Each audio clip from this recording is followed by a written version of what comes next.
रमज़ान शरीफ के आखिरी अशरे की 5 ताक रातों में से एक रात लैलतुल कदर होती है। तो अब ये गौर कर ले कि लैलतुल कदर 1000 महीनों से बेहतर है, यानी 83 साल 4 महीने से ज़्यादा की यूँ समझिए इबादत का सवाब मिल सकता है जिसने लैलतुल कदर में इबादत कर ली। हमें नहीं पता कौन सी रात लैलतुल कदर है, तो पाँचों रातों को प्लीज़ टारगेट कर लें। मैं एक छोटा सा फार्मूला देना चाहता हूँ, अल्लाह करे कि इस पर अमल करें और इस पर आप अपनी तरफ से और भी कुछ ऐड कर सकते हैं। मैं कुछ चीज़ें गौर की कि पहले कोशिश ये करें इन 5 ताक रातों में किसी भी सूरत आप इशा की नमाज और फजर की नमाज बाजमात अदा करें, कि जो इशा बाजमात अदा करे और फजर बाजमात अदा करे उसको पूरी रात इबादत करने का सवाब मिलता है। इशा भी पढ़ें, तरावी भी पढ़ें।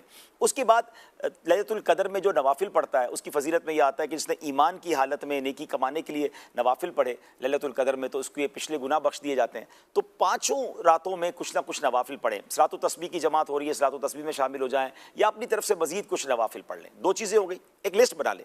तीसरे नंबर पर आप इस रात कुछ ना कुछ तिलावत ज़रूर करें। सूरह मुल्क पढ़ लें, सूरह यासीन पढ़ लें, अल्लाह पाक तौफीक दे तो आप एक पारा कुरान पाक का तिलावत कर लें। 3 चीज़ें हो गई।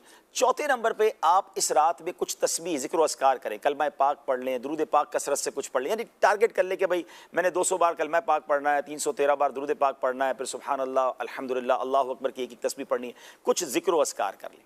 उसके बाद आगे चलें तो इन रातों में आप इल्म दीन की किसी महफिल में बैठ जाएँ, ठीक है ना, बड़ी बड़ी अफजल बात है। मसाजिद में उलमाए कराम, आशिकान रसूल उलमाए कराम के बयानात होते हैं, या तो उसमें बैठ जाएं या मदनी चैनल पर माशाल्लाह उस रात में कुछ वक्त बिताएं जब अमीर अहले सुन्नत मदनी मुज़ाकरा फरमाते हैं, तो ये इल्म दीन की मजलिस में बैठने का सवाब मिल जाएगा।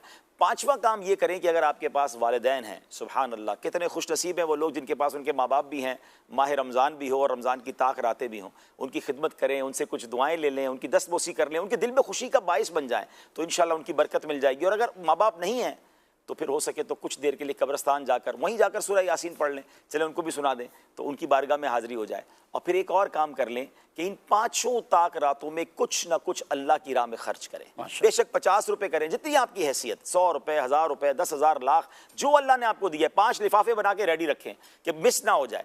अब क्या होगा, अगर ये 6 काम आपने नोट कर लिए और ये सारे काम आपने 5 रातों में किए, इनमें से कोई भी रात लैलतुल कदर हुई तो वो इबादत 1000 महीनों से बेहतर हो जाएगी। 1000 महीनों के बराबर नहीं फरमाया, खैरुम मिन अल्फि शहर। तो इंशाअल्लाह हमने इस बार लैलतुल कदर को ज़ाया नहीं करना। हमें नहीं मालूम, हो सकता है ये हमारी ज़िंदगी की आखिरी लैलतुल कदर हो। अगले साल रमज़ान ने भी आना है, इंशाअल्लाह लैलतुल कदर भी आएगी, हमें नहीं पता हम होंगे कि नहीं होंगे। तो प्लीज़ इन 5 रातों में और कोई काम नहीं करना है, अल्लाह की रज़ा वाले काम करने हैं। थक जाएं तो थोड़ी देर सो जाएं, अब तहज्जुद की नीयत से दोबारा उठें, मगर सिर्फ इबादत और अल्लाह की रज़ा वाले काम करें।